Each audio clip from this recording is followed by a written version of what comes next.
के पीजीआई इलाके में 16 साल के बेटे के द्वारा मां की हत्या की गुत्थी आए दिन उलझती जा रही है। पुलिस की एक थ्योरी सामने आई कि बच्चे को पबजी की लत थी और मां उसे पबजी खेलने से रोकती थी। इसी वजह से बच्चे ने मां की हत्या कर दी।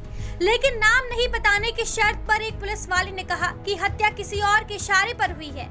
अब उसी शख्स की तलाश हो रही है। सूत्रों की माने तो कुछ पुलिस वाले इस मर्डर केस में उस तीसरे शख्स को बचाना चाहते हैं। इसीलिए पुलिस ने परिवार के लोगों से पूछा कि मर्डर का असली कारण बताओ या फिर पुलिस की थ्योरी पर सहमति जताओ। इसी के बाद पुलिस ने पबजी की एक थ्योरी पेश कर दी। नए खुलासे के बाद इस हत्याकांड में तीसरे किरदार की भी एंट्री हो गई है। इसके साथ ही ये भी खुलासा हुआ है कि आरोपी बेटे ने हत्याकांड को अंजाम देने से पहले कई बार विदेशी पिस्टल चलाने की ट्रेनिंग ली थी। घर में रखी पिस्टल का ट्रिगर दबाने की ट्रेनिंग ली थी। जानकारी के मुताबिक नजदीकी रिश्तेदार ने खुलासा किया, आरोपी नाबालिग बेटा पहले से ही पिस्टल चलाने की ट्रेनिंग ले रहा था। ट्रेनिंग के बारे में उसके पिता को भी जानकारी थी। पिता भी उसको अपनी लाइसेंसी पिस्टल निकालकर कई बार हवा में प्रैक्टिस करने को कहते थे और उसने कई बार ट्रिगर दबाने की प्रैक्टिस भी की। नजदीकी रिश्तेदार के मुताबिक आरोपी नाबालिग लड़का कई दिनों से पिस्टल चलाने की प्रैक्टिस कर रहा था। वो अपने दोस्त के पिता के यहाँ भी पिस्टल पकड़कर चलाने की ट्रेनिंग कर चुका है। घर में रखी पापा की विदेशी पिस्टल से भी कई बार उसने निकालकर हवा में निशानेबाजी की है। हालांकि बिना बुलेट के कई बार निशाना साधने की भी कोशिश की है। इसका खुलासा खुद आरोपी ने अपने रिश्तेदार के बेटे से किया था।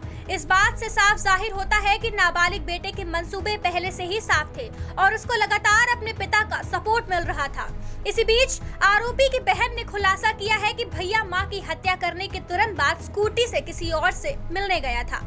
बताया जा रहा है कि घटना के दिन रात तकरीबन 2 बजे आरोपी लड़का अपनी मां की हत्या के बाद स्कूटी लेकर किसी से मिलने गया और इस पूरी घटना की जानकारी दी।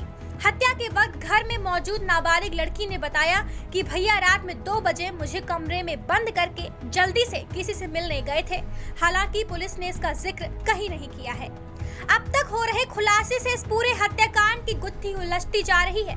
सबसे पहले पबजी के कारण हत्या का दावा किया गया था, लेकिन जैसे जैसे लड़के से पूछताछ की जा रही है वैसे वैसे शक की सुई अन्य लोगों की तरफ जा रही है। इन दिनों लड़के से पूछताछ उत्तर प्रदेश बाल संरक्षण आयोग की टीम कर रही है।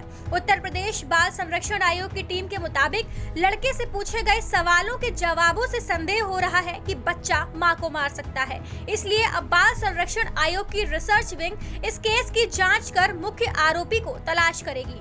अभी तक पूछताछ में बच्चे द्वारा हत्या किए जाने पर आयोग की टीम ने संदेह जताया है। वहीं परिवार के एक जिम्मेदार व्यक्ति ने अपना नाम न बताने की शर्त पर कहा कि पबजी की थ्योरी पुलिस ने बनाई थी और उस वक्त पुलिस की बात मानने के अलावा कोई और विकल्प नहीं था। परिजन ने बताया, पुलिस ने कहा कि या तो कोई मोटिव बताओ या जो बताया जा रहा है उसमें सहमति जताओ। इसके बाद पुलिस ने पबजी की एक मनगढ़ंत कहानी पेश की। ब्यूरो रिपोर्ट, आज की खबर।